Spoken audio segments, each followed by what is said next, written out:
Now, the global context, Honorable Speaker, sir. Geopolitically, global affairs are becoming more complex and challenging with wars and conflicts.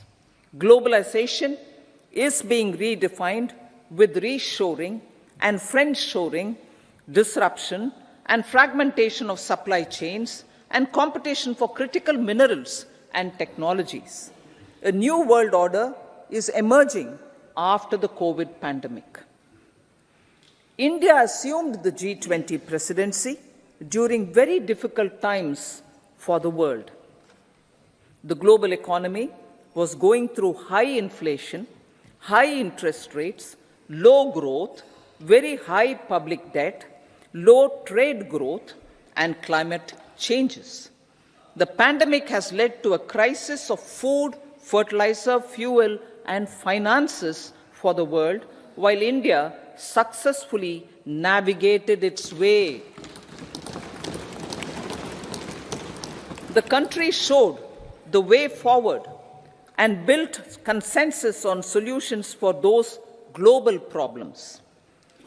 The recently announced India-Middle East-Europe economic corridor is a strategic and economic game changer for India and others. In the words of Honorable Prime Minister, the corridor, and I quote, will become the basis of world trade for hundreds of years to come, and history will remember that this corridor was initiated on Indian soil, unquote. Vision for Vikasit Bharat.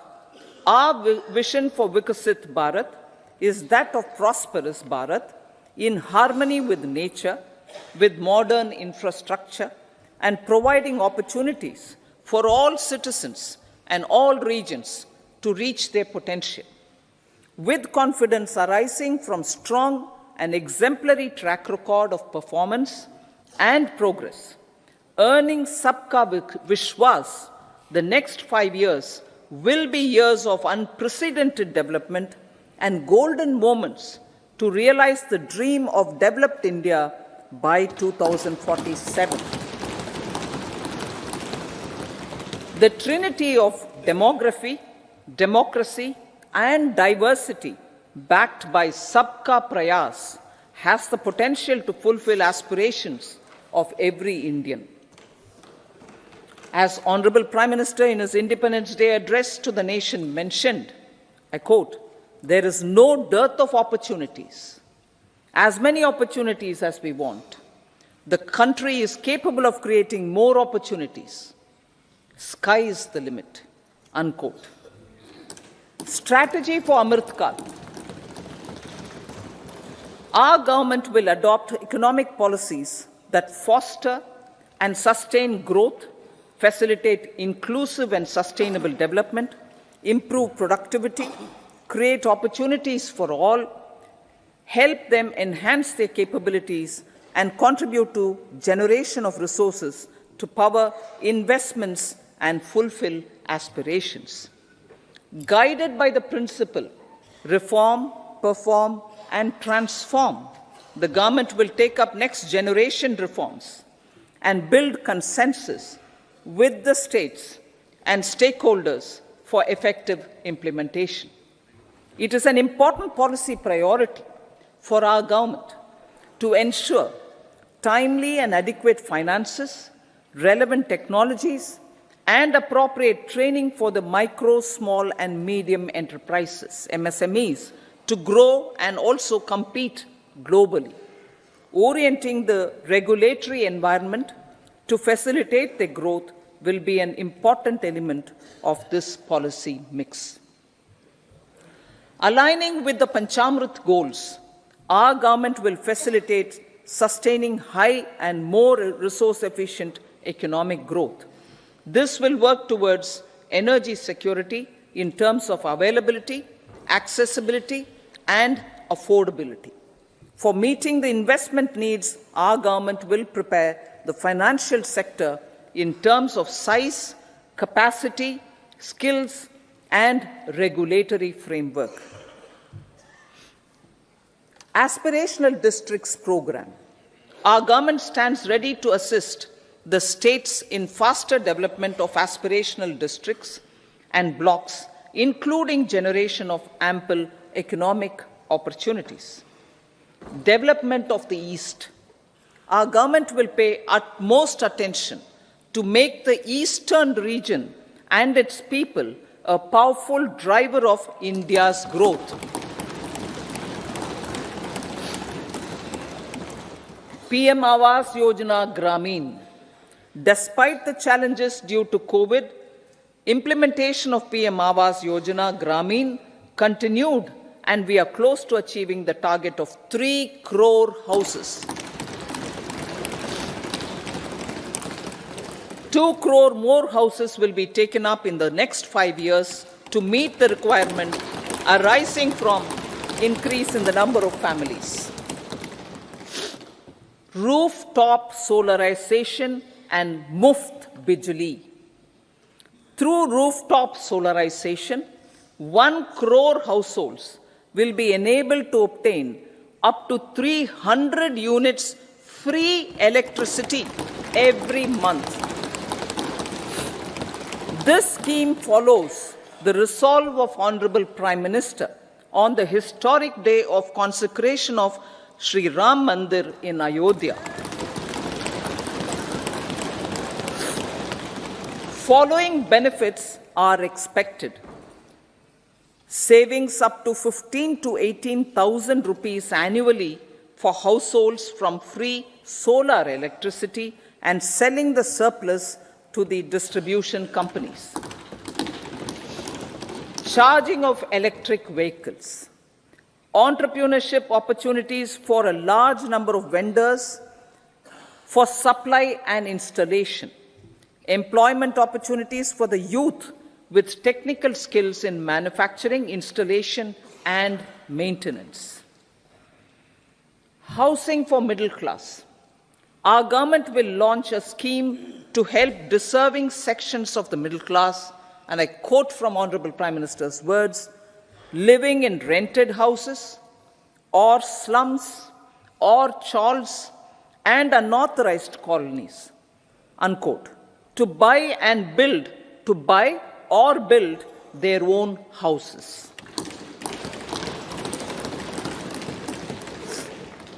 Medical colleges. Several youth are ambitious to get qualified as doctors. They aim to serve our people through improved healthcare services. Our government plans to set up more medical colleges by utilizing the existing hospital infrastructure under various departments. A committee for this purpose will be set up to examine the issues and make relevant recommendations. Cervical cancer vaccination.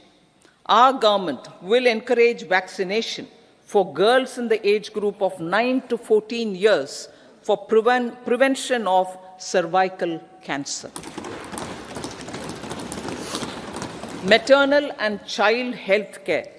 Various schemes for maternal and child care will be brought under one comprehensive program for synergy in implementation. Upgradation of Anganwadi centers under Saksham Anganwadi and Poshan 2.0 will be expedited for improved nutrition delivery, early childhood care, and development. The newly designed You-Win platform for managing immunization and intensified efforts of Mission Indradhanush will be rolled out expeditiously throughout the country. Ayushman Bharat. Healthcare cover under Ayushman Bharat scheme will be extended to all ASHA workers, to all Anganwadi workers and helpers. Agriculture and food processing. The efforts of value addition in agriculture sector and boosting farmers' incomes will be stepped up. Pradhan Mantri Kisan Sampada Yojana has benefited 38 lakh farmers and generated 10 lakh employment. Pradhan Mantri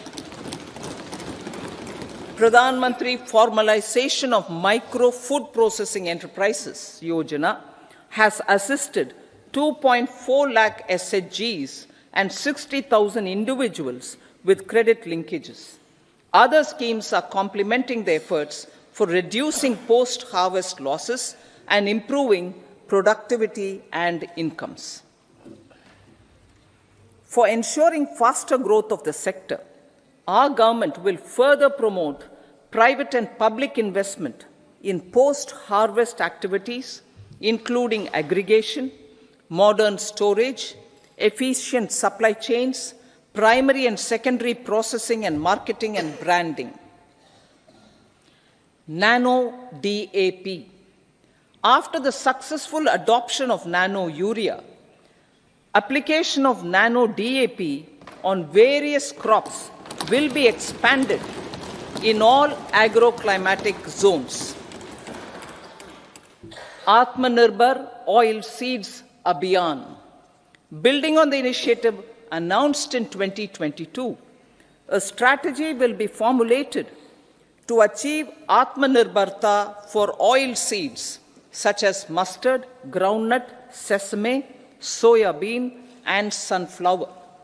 This will cover research for high-yielding varieties, widespread adoption of modern farming techniques, market linkages, procurement, value addition, and crop insurance. Dairy development. A comprehensive program for supporting dairy farmers will be formulated. Efforts are already on to control foot and mouth disease. India is the world's largest milk producer with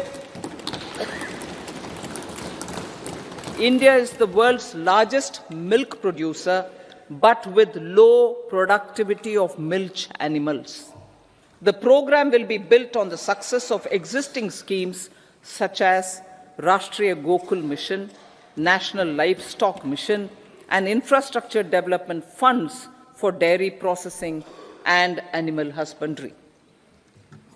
Matsya Sampada. It was a government which set up a separate department for fisheries, realizing this will help in generating employment also. Promoting investments. The FDI inflow during 2014 to 23 was $596 billion, marking a golden era. That is twice the inflow during 2005 to 14. For encouraging sustained foreign investment, we are negotiating bilateral investment treaties with our foreign partners in the spirit of First Develop India. FDI is First Develop India. Reforms in the states for Vikasit Bharat. Many growth and development enabling reforms are needed in the states for realizing the vision of Vikasit Bharat. A provision of 75,000 crore rupees as 50-year interest-free loan is proposed this year to support those milestone-linked reforms by the state governments. Societal changes. The government will form a high-powered committee for an extensive consideration of the challenges arising from fast population growth and demographic changes. The committee will be mandated to make recommendations for addressing these challenges comprehensively in relation to the goal of Vikasit Bharat. Amrit Kal as Kartavya Kal. Our government stands committed to strengthening and expanding the economy with high growth and to create conditions for people to realize their aspirations. Honorable Prime Minister, in his Independence Day address to the nation in the 75th year of our Republic, said, and I quote, "We commit ourselves to national development with new inspirations, new consciousness, new resolutions as the country opens up immense possibilities and opportunities. It is our Kartavya Kal." Unquote. Every challenge of the pre-2014 era was overcome through our economic management and our governance. These have placed the country on a resolute path of sustained high growth. This has been possible through right policies, true intentions, and appropriate decisions. In the full budget in July, Honorable Speaker, our government will present a detailed roadmap for our pursuit of Vikasit Bharat.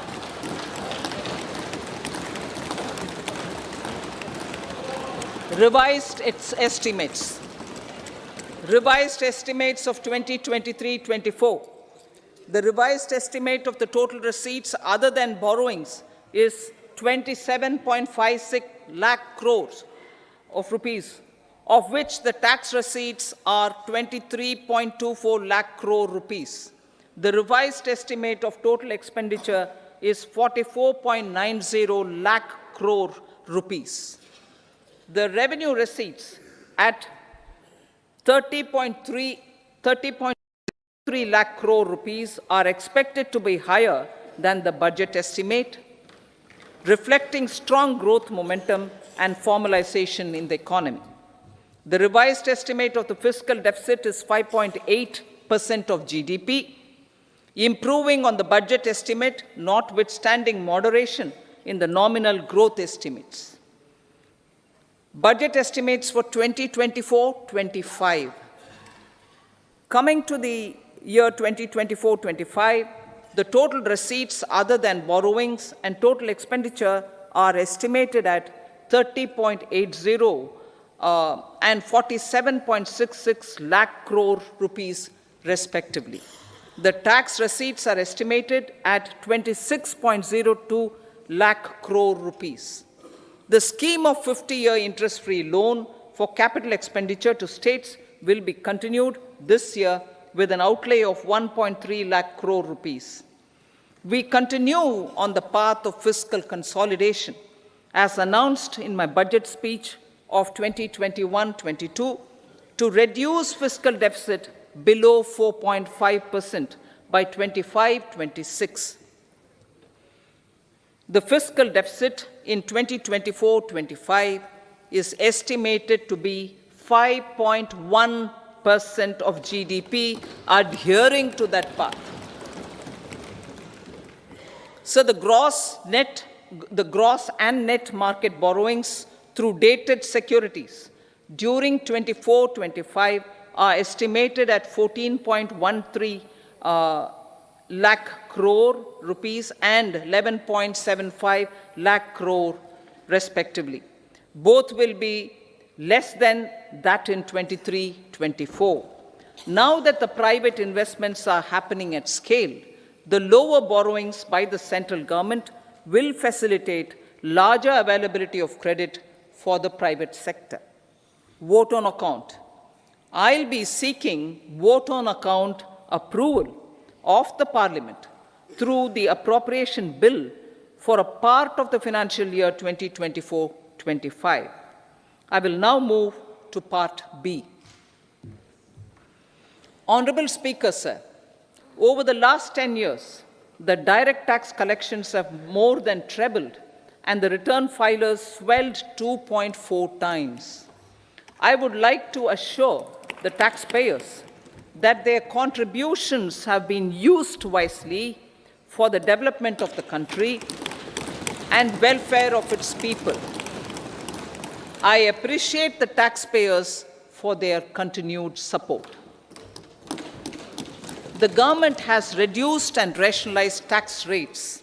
Under the new tax scheme, there is now no tax liability for taxpayers with income up to 7 lakh rupees, up from 2.2 lakh rupees in the financial year 2013-14. The threshold for presumptive taxation for retail businesses was increased from 2 crores to 3 crores. Similarly, the threshold for professionals eligible for presumptive taxation was increased from 50 lakh rupees to 75 lakh rupees.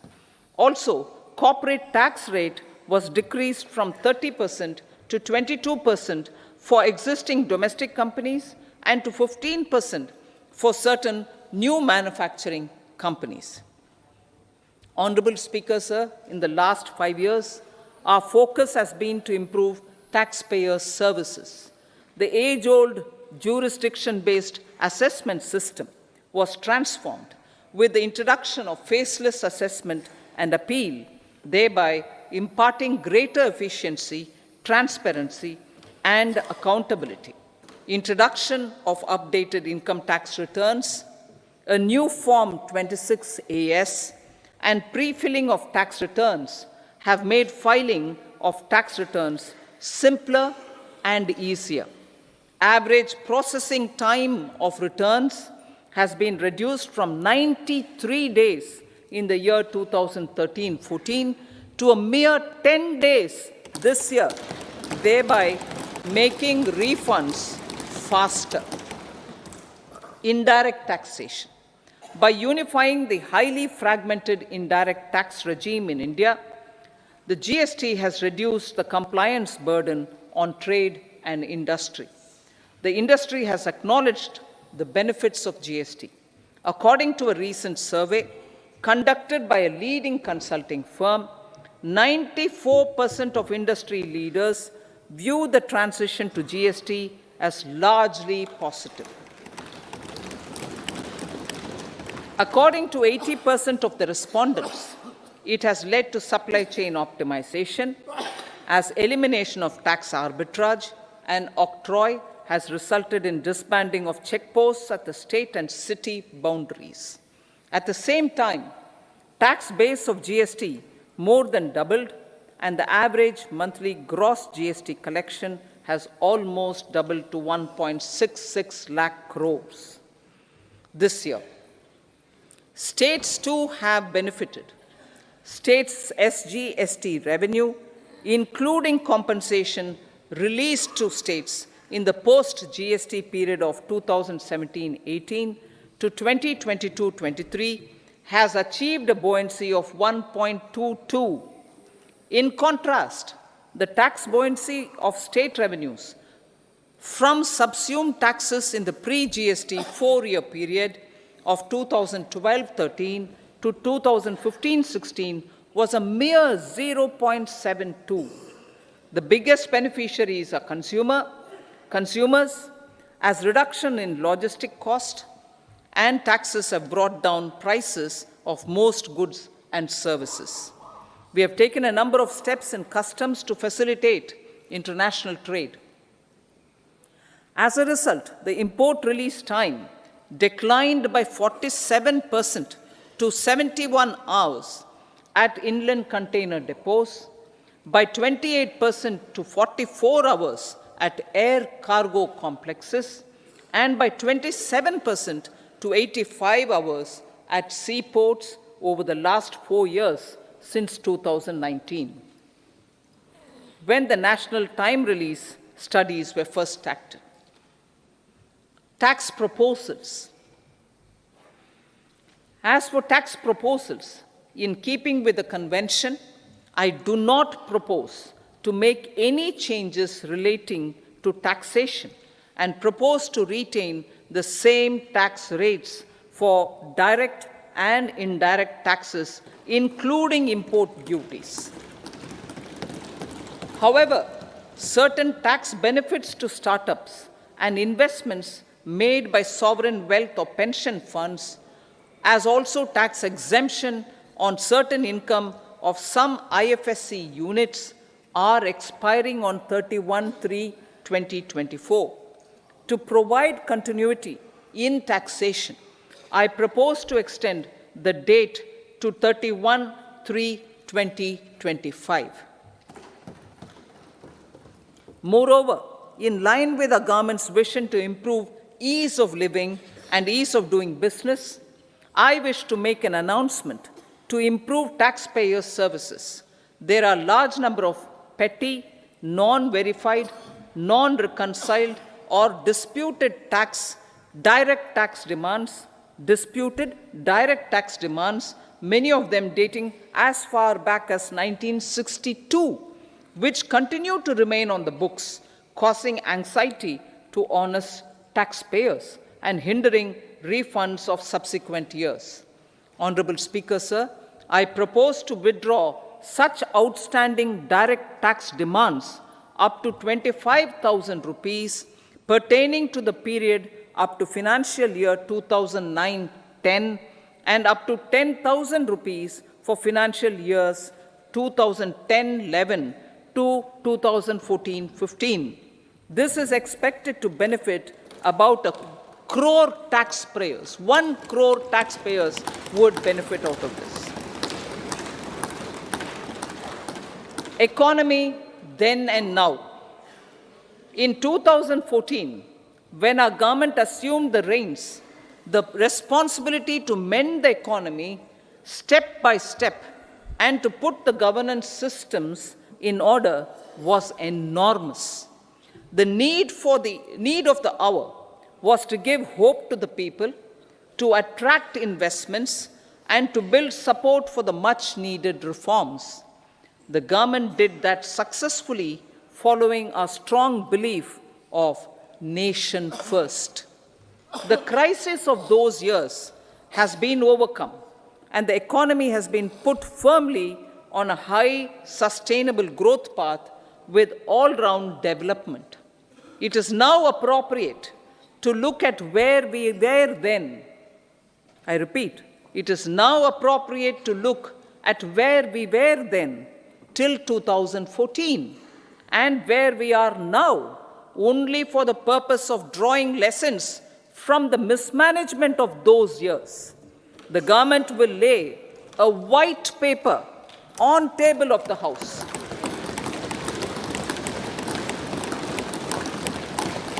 The exemplary track record of governance, development, and performance, effective delivery, and Jan Kalyan has given the government trust, confidence, and blessings of the people to realize whatever it takes, the goal of Vikasit Bharat, with good intentions, true dedication, and hard work in the coming years and decades.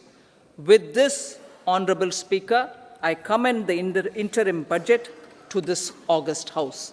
Jai Hind.